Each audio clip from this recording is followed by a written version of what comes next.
Hey, it's Dr. John Terry, the Black Belt Leader, and welcome to the Black Belt Leadership Podcast, where each week I'm giving you tips, tools, insights, and resources to help you become a better version of who you are and what you do as you discover, develop, and deploy your own Black Belt leader within. Hey, this week I want to talk about a framework for scaling success, and that framework comes from feedback. Now, I remember at the age of 13 walking into my very first karate school. It was a traditional goju school. That is an old style Japanese form of martial arts. Now, when I say old school traditional goju-ryu school, what am I talking about? Concrete floors, no carpet, no pads, a burlap bag that was stuffed full of blue jeans and sandbags hanging from the ceiling. Now that served as our rudimentary heavy bag, and there was a homemade makiwara right outside the back door. There were also mirrors covering one of the long walls. That was my first karate experience at the age of 13. Now, everything in the dojo was designed for one thing. It was designed to provide feedback. So you, as a student, immediately knew whether or not you were doing a technique or a movement properly. Now, let's start with a few of the items. The makiwara is an example. If you don't know what a makiwara was a post buried in the ground with the top 6 inches typically wrapped with paper. In our scenario, at our school, it was wrapped with a piece of carpet that was held on by duct tape and glue. Now, a makiwara is an old school training instrument that was designed to help improve your punching accuracy, your speed, and your power. You would essentially get into a horse stance and you would punch the makiwara, right hand, left hand, working on accuracy, speed, and power. I can tell you firsthand, when you struck that wooden 2x4 buried in the ground, you immediately got feedback when you knew whether or not you struck it correctly. You knew if your fist wasn't properly closed, you knew if your wrist was bent or straight, and you knew whether or not you were striking with the proper knuckles as you made your fist. That was a tool that provided feedback that improved speed, power, and accuracy of a punch. Now, in the same manner, that makeshift heavy bag that we had in the school also provided immediate feedback for kicking techniques. For example, if you kicked too low on that burlap bag, your foot struck the sandbags. Now, remember, in martial arts, you're training barefoot. So you got immediate feedback whether you liked it or not. Now, the bag would tell you if you were doing your specific kicks, whether or not you were properly striking with the ball of the foot, the heel of the foot, the blade of the foot, or the top of the foot, depending on the kicking technique that you were practicing at the moment. But once again, that feedback was immediate. Now, as you worked on your stances, your punches, your kicks, your blocks, and your movements, the long ceiling to floor mirrors that covered one wall of our dojo also provided immediate feedback. You could watch yourself in real time as you moved on the floor. You could observe each movement, each micro movement in minute detail. And it was there as you watched yourself in the mirror, you could look for opportunities and areas in which to improve. Whether or not the angle of the arm was correct for a block, the movements in the stance was correct, the leg was properly locked, the foot movement was proper, and as you glided into your front stance and into your side stance or your cat stance or the other stances in the art, you could watch in detail as you did those things to make sure the movements were correct. Now, even the gis that we wore, the uniforms that we wore, called a gi, you knew whether or not you were performing a technique correctly because the gi would make a popping sound if you crisply performed a strike, a block, or a kick. Remember, everything in the dojo was designed to provide feedback. And that feedback allowed you to know in a moment whether or not you were doing a technique or a movement correctly. Now, by definition, feedback is information that is used as a basis for improvement. But feedback can only happen if you're open and willing to receive it, to analyze it, and then take the appropriate action steps to apply it to improve yourself in some way. And if you don't believe feedback is important, ask R.A. Dickey. Now, you might say, who in the world is R.A. Dickey? Well, let me tell you R.A. Dickey's story. In high school and in college, R.A. Dickey was a standout player who had high hopes of playing Major League Baseball. He was highly scouted and ultimately recruited by the Texas Rangers, who offered him a significant signing bonus to become a pitcher for the Texas Rangers. They had intended to put him on their primary scouting team, but what I would call their A team in the minors, with the opportunity of quickly moving him into the majors. But as he showed up to sign his contract and join the team and met with them, one of the trainers noticed an irregularity in his pitching arm. This led to some discussion and ultimately a medical examination. Well, it was as a result of that medical exam that the team found out, as did Dickey, that he was missing a ligament in his elbow that had the potential to limit his ability to throw. Because that ligament was missing, his ability to throw a fastball was going to be limited. And in that moment, R.A. Dickey's world got turned upside down. As he was not sent to the top team to prepare to go to the majors, he was sent to the bottom of the minor league. Now, I can tell you this, Dickey was determined to make it to the big leagues. So what did he do? He worked tirelessly, finally earning an opportunity to play for the Rangers, only to fail miserably from the mound. So he was sent back to the minors. A second later attempt with a major league opportunity, and again, Dickey had another abject failure on the mound. At this point, it looked like his career was all but over. But here's what I can tell you. R.A. Dickey was determined to come back a third time, to do something very few people had ever done, and he believed it was still possible, even though he was pushing the upper limits of the age for most pitchers before they started to decline to reach his full potential. Now, each prior attempt that Dickey made to go to the pros and even the failures on the mound gave him valuable feedback of what wasn't working, as well as kept reminding him and reinforcing the things that he needed to be working on to succeed. Now, during all of this turmoil in his life, Dickey had a chance encounter with a pitching coach who encouraged him to develop a unique pitch that Dickey called the thing.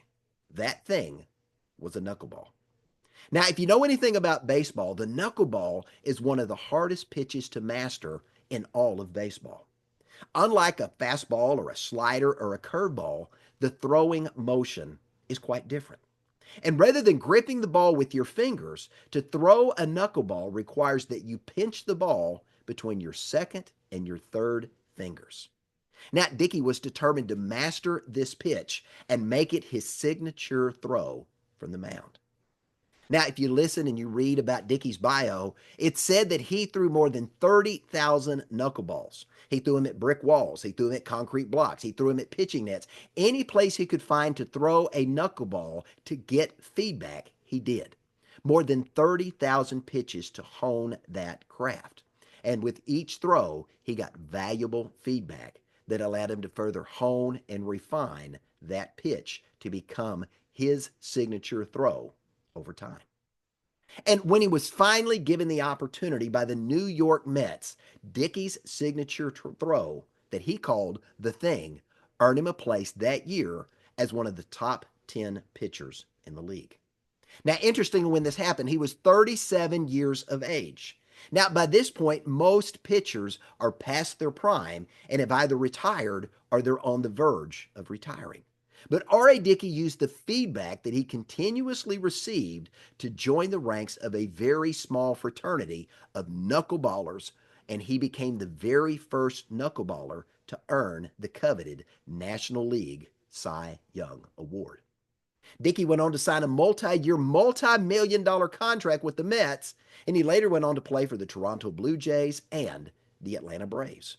His signature, unpredictable, zigzag pitch, what he called the thing, earned him a coveted place in Major League Baseball history. Here's what I can tell you from that story. Feedback is important for improvement. But that improvement can only happen if you're open and willing to receive the feedback, if you're willing to analyze it, to filter out what won't work and apply the action steps of what will to improve yourself in some way. And if you don't believe that's true, ask Evelyn Glennie. Now, Evelyn Glennie grew up on a farm in Scotland, and she was drawn to music at an early age.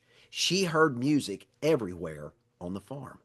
But by the time she was a teenager, she had suffered significant hearing loss. She had a degenerative nerve disorder that essentially rendered her deaf. But I can tell you this, her disability didn't stop her from pursuing a love of music and a distinct passion for percussion in particular. Now, she applied for the prestigious Royal Academy of Music that birthed the legends of Elton John and some of the other famous English music stars, only to be told, at least at first, that she was lacking in ability. The people that were gauging her couldn't see past her disability, her physical limitation, to recognize the success potential that was lurking inside of Evelyn Glennie. Now, what happened to Evelyn Glennie? She went on to win 3 Grammy Awards and became the very first percussionist to win the coveted Polar Music Award. Now, that's the music world's equivalent to the Nobel Prize. That win, that Polar Music Award recognition, put her in the elite company of other famous musicians. I'm talking Elton John, Yo-Yo Ma, Paul McCartney, Bruce Springsteen, Paul Simon, and Stevie Wonder, just to name a few of the elites that have been recognized with the Polar Music Award. Now, if you were able to watch the Olympics in 2012, you saw Glennie there because she performed at the opening ceremony of the 2012 Olympics. Evelyn Glennie led a team of 1,000 drummers in the opening act. Today, she continues to tour all over the world, performing as a soloist. She's teaching master classes in percussion, and she's speaking as a motivational speaker. If you want to hear her speak, go check out her TED Talk on YouTube entitled How to Truly Listen, when she spoke at a TED Talk in 2003. Now, Glennie has gone on to appear with Oscar the Grouch on Sesame Street, and she was knighted by the king. So it begs the question, what does she attribute to her success as a percussionist? One word: feedback. Although Evelyn Glennie was deaf, she was able to hear the vibrations of the music with her body. By remaining open and willing to receive continual feedback from her intense practice regimen, guess what she did? She learned to distinguish the different pitches that the instruments would give off by how they resonated with various parts of her body. As an example, she would share that higher pitches resonated in her face and in her cheeks, while lower pitches would resonate in her abdomen, but more likely in her legs and in her feet. Today, she performs barefoot to further enhance vibrational feedback, using her body to continually receive, analyze, process, and respond to the resonance that she feels. Today, she's considered the quintessential solo percussionist in the world. Now, Evelyn will tell you feedback is important for improvement, but that improvement can only happen if you're open and willing to receive the feedback, to analyze it, and then take the appropriate action steps to apply it to improve yourself in some way. Now, when I was a martial arts school owner, one of the drills that we would take students through was a drill that we called sticky hands. 2 competitors would face off, feet touching feet. Each competitor would extend their hands, touching the back of the other competitor's hands, and then they would close their eyes. The objective was to stay stuck to the hand of your opponent as each of the competitors began to move their hands back and forth and up and down in different positions where they would attempt to either take their opponent off balance or move to a position that they could reach out and strike the shoulder of their opponent. Their goal was to get their opponent to move from that base position and take them off balance. It was a game of learning to respond to feedback. Now, each competitor in this game of sticky hands had to use the feedback they were getting in real time to know when the opportunity to strike was at hand, to know or to feel or to sense when the competitor was about to strike so they could parry or pivot or move or shift their weight so that they weren't taken off balance. Their goal was to either strike and move or in some way off balance their opponent to get them to overreach, losing their balance in the process. Now, what the students didn't realize, at least at first, as they were learning to see without seeing, they were also learning what it meant to fight in the dark. Remember, feedback is important for improvement, but feedback can only be used if you're open and willing to receive the feedback, to analyze it, and to take appropriate action steps to apply it to improve yourself in some way. But to me, it's also important to point out that feedback can often be applied to more than one situation. Ask R.A. Dickey, who used the feedback of tens of thousands of pitches to hone his knuckleball to become almost unhittable. His openness to receive, to analyze, and to act on the feedback he received, he directly attributes to his success. R.A. Dickey retired as one of only 8 pitchers in Major League Baseball history to pitch a back-to-back one-hitter game. Now, if you don't believe feedback is important in more than one scenario or circumstance, ask Evelyn Glennie, who went on to master not just percussion instruments, she went on to master a number of musical instruments, including the great Highland bagpipes. She's been awarded 29 honorary doctorates from universities throughout the UK, and she has amassed one of the greatest global collections of percussion instruments, currently in excess of 3,500 instruments. So, what can you and I learn from these examples who use feedback to overcome setbacks and rise to their full potential? How can you and I apply the lessons they have learned from feedback to our own lives so we have an opportunity to learn, to grow, and to improve? Well, first, we need to understand that feedback is data. We want to reframe feedback not as judgment, but as data that we can use to improve ourselves. Think about it. R.A. Dickey had to embrace the unpredictable nature of a knuckleball, to see each pitch's outcome as information to glean and learn from, and not just as a strike or a ball. If he simply looked at his pitches as a success or as failure, he wasn't collecting the information he needed to continue to hone his craft. Think of Edison's 10,000 attempts to create the incandescent light bulb. It was the unpredictable nature of putting the elements together in certain forms, realizing that those data points would reveal what might work, but also what didn't. In the same manner, R.A. Dickey used pitches and the over 30,000 pitches he threw to hone that craft, understanding that each pitch gave him an additional data point where he could identify what worked he could improve upon and what didn't that he needed to stop doing. Now, we also see this in the sticky hands example that I shared that we taught in my martial arts school. Each round of the drill provided valuable physical feedback. Now, it's data in the form of feedback that trained the body to improve balance, movement, strength, and speed, even though the visual element had been removed from the equation because the competitors in sticky hands were competing with their eyes closed. So remember, feedback is information. It's not success or failure, it's information. Feedback is there to teach us something that we can apply so that we can learn or grow or improve in some way. Feedback is not about success or failure. Feedback is about learning. Feedback is about helping us scale success.